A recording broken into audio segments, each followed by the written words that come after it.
saying that, the whole room went silent. By the way, these are people who love the idea of tracking things as they move around, but even then the room went silent because that was a pretty heavy statement. And I don't think he meant that it's going to absolutely destroy our way of life as we live day to day, but I also don't think he realized the symbolic importance of what he had said. Because if we do actually number every human being, and if we do number every physical item, and if we can keep track of all of that through databases and through computer systems, it will actually destroy our way of life. There will be no more freedom. There will be no more privacy or no more ability to walk around and even talk to other people freely, because your every move will be monitored and tracked. Right, there's the chips. And these devices, as I said, this industry consortium, they've already begun appearing, these radio frequency devices, in consumer products.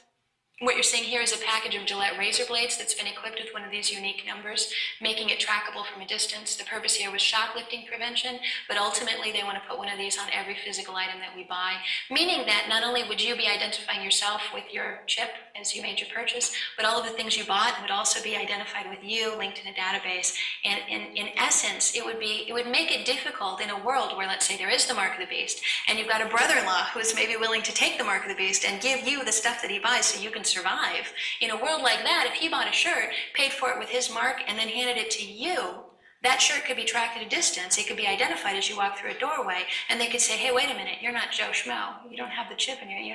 This. In fact, now we've identified you as being the guy who's in trouble for not taking the chip, and now we're going to scan everything you're wearing, and we'll know where you got it, and we'll know who your accomplices were who helped you obtain these items. All right. Now, one of the things that's going to have to happen globally, in addition to identifying everyone, linking everyone with the satellites and the database and the number payment systems, getting everybody using credit cards away from cash and getting everyone to identify themselves, is have it be universal and standardized. And there is a massive push right now in industry and in retail to do that. It's called oneness. And in fact, this is from the Retail Systems 2003 in Chicago, creating oneness among systems, supply chain, and business. And the idea is that everything will be standardized. As we have already seen in previous films and shorts, there is a disturbing move towards chipping the population, fronted largely by a couple of prominent mouthpieces so far. In addition to this, there's a fascinating interview with the late filmmaker Aaron Russo, in which he discusses the friendship that he once had with Nick Rockefeller of the banking dynasty. The whole agenda is to create a one-world government where everybody has an RFID chip implanted in them. All money is to be in those chips, right? There'll be no more cash. And this is given me straight from Rockefeller himself. This is what they want to accomplish. And all money will be in your chips. And so instead of having cash, anytime you have money in your chip, they can take out whatever they want to take out whenever they want to. If they say you owe us this much money in taxes, they just deduct it out of your chip digitally. Total control. Total control. And if you're like me or you, and you're protesting what they're doing, they can just turn off your chip. And you have nothing. You can't buy food. You can't do anything. It's total control of the people. And that chip's connected to a database that has your purchasing records, what you do, what everything. you sell. Everything is in there, you know? And so they want a one-world government controlled by them, everybody being chipped, all your money in those chips, and they control the chips, and they control people, and you become a slave. You become a serf to these people. That's their goal. That's their intentions. So that's where they want to take us. The question is, how do they intend to take us there? The answer is simple: propaganda. There are various different kinds of propaganda coming at us from all angles, in movies and TV shows, and the adverts between the TV shows, and books, and magazines, and music, and fashion, basically in every corner of what Oscar-winning actress Susan Sarandon once referred to as the culture creation industry. Propaganda is not necessarily about lying to people, although clearly that does happen, but it is about manipulating people, both individually and on a societal level, so as to influence their beliefs and ultimately their behavior towards the desired outcome. Today, this science is beyond the levels of past masters like Pavlov and Skinner, and we are indeed manipulated with scientific precision. When considering the scale of this particular beast, one wonders what a world without propaganda would be like. But that's a different video and a vastly different world. One of the most influential figures in the recent history of propaganda is Edward Bernays. One day, Mr. George Hill, president of the American Tobacco Company, or the largest, maybe the largest tobacco company extant at that time,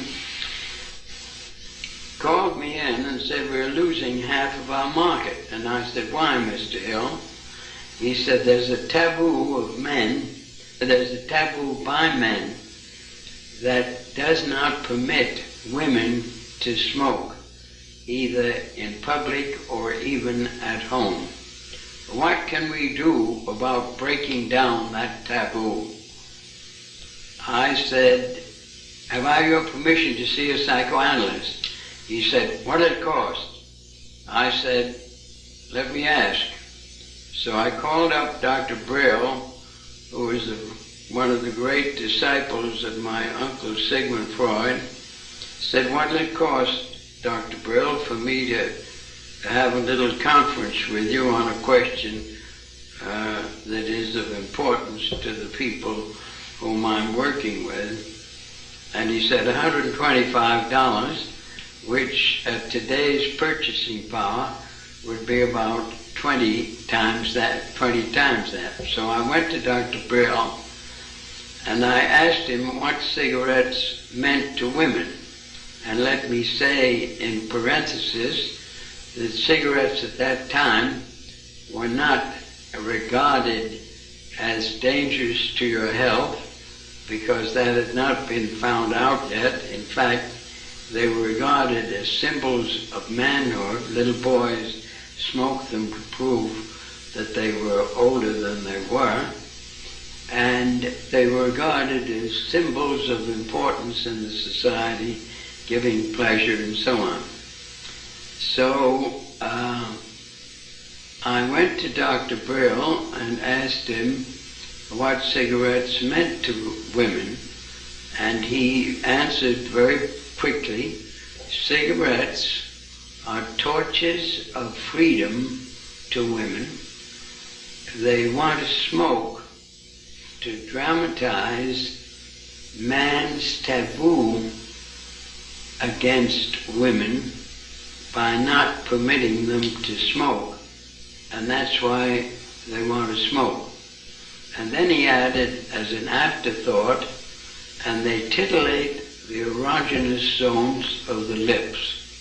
Here I had my $125 worth of knowledge. What could I do with that information? I decided that there were 2 days of freedom in the United States. One was July 4th, political freedom, but that was no good because people were in the country using firecrackers to celebrate the day. They were permitted at that time. This was some 50 years ago.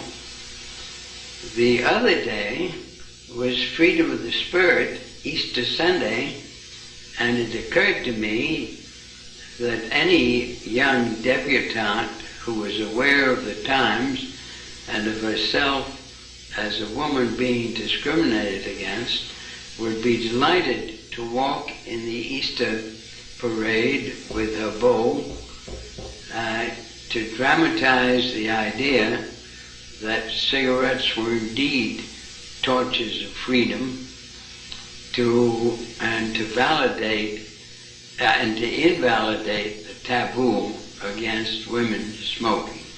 So I called up a debutante friend of mine, asked her to get another friend and 2 young men whom they liked, and I also instructed them on how to give information about what they did to the newsreels, weekly newsreels, to the newspapers, to the 3 important press associations, the AP, the United Press, and International News Service, and to walk from 34th Street to 57th and back and forth, lighting torches of freedom to protest man's inhumanity to women by a taboo against smoking.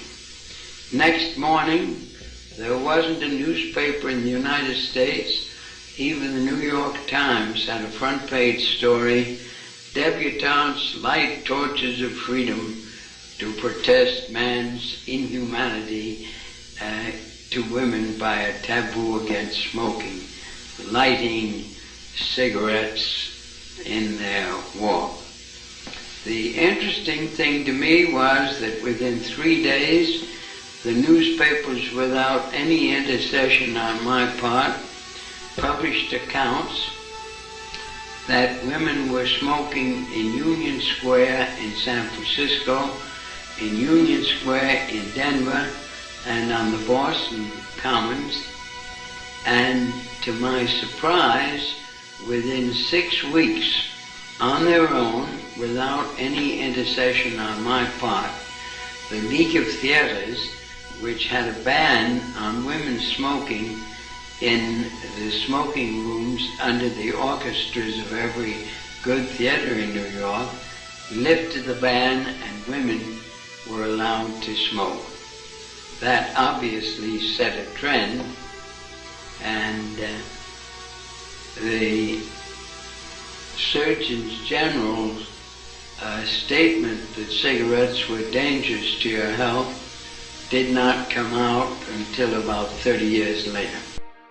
In his book entitled simply Propaganda, Bernays wrote, "The conscious and intelligent manipulation of the organized habits and opinions of the masses is an important element in democratic society. Those who manipulate this unseen mechanism of society constitute an invisible government, which is the true ruling power of our country. We are governed, our minds are molded, our tastes formed, our ideas suggested, largely by men that we have never heard of. We are dominated by the relatively small number of persons who understand the mental processes and social patterns of the masses. It is they who pull the wires which control the public mind, who harness old social forces and contrive new ways to bind and guide the world." Keep in mind that we're not talking about marketing cigarettes here or increasing the sales of a particular brand of washing powder. This is about persuading the public to accept the idea of sticking a microchip into their bodies, indefinitely. And ideally, from the perspective of propagandists and their masters, the public will be made to want to be chipped. This is a huge task, even for the Bernays and company of this generation. It would require long-term strategies. Minds would have to be prepared for that well in advance. When it comes to such preparation of the mind, one important technique is to influence how people perceive the future, and thus what they expect from the future, and how they will think and behave in that future. It's called predictive programming. Basically, a fictional story set in the future, or perhaps in a galaxy far, far away, incorporates ideas and or technologies that are actually planned to take place in reality by the people who plan these things, so that in real life, when these events are close to transpiring, it all seems familiar to the programmed audience. There is a feeling of inevitability that would not have existed had it not been for the predictive programming, and the victims feel less inclined to object because it's designed to appear as though it's all unfolding naturally, uncoordinated and unscripted. This manipulation of the mind is carried out by the best perception builders that money can buy. As Alan Watt of CuttingThroughTheMatrix.com explains, we are effectively being farmed. So it's a beautiful world, this road to progress, this destiny of progress. And it's never been defined to the public exactly where you're going, and that's not by chance. Although it is told to you legally through movies and novels, and even songs, because that's called predictive programming, because legally they must tell you what they're doing. And they do all the time in the movies and novels and music. Plato described the whole technique. Today we call it a form of indoctrination, predictive programming, which means that through fiction, or through when you think you're enjoying yourself, through being entertained, undercover, entertain comes from tin, the cover. When you're under the cover, your sensor part of your mind is not working. And when it's not working, you're unaware that you're being downloaded like a computer. And so all the little emotional techniques that you use, and you're identifying with the hero or the female with the heroine, and there's people in between these days, and all that kind of stuff. Once you start identifying with the characters, they've got you, because they can take you anywhere no matter what that character does, because as long as you identify this much with them, they can take you that much into where they want you to go emotionally. And so when the real things start to happen in your own life, you say, well, this is kind of familiar to me. And you don't object to it. Because you're thinking, well, I guess it's the only way we could go in society in this particular area. I guess it's a natural evolution.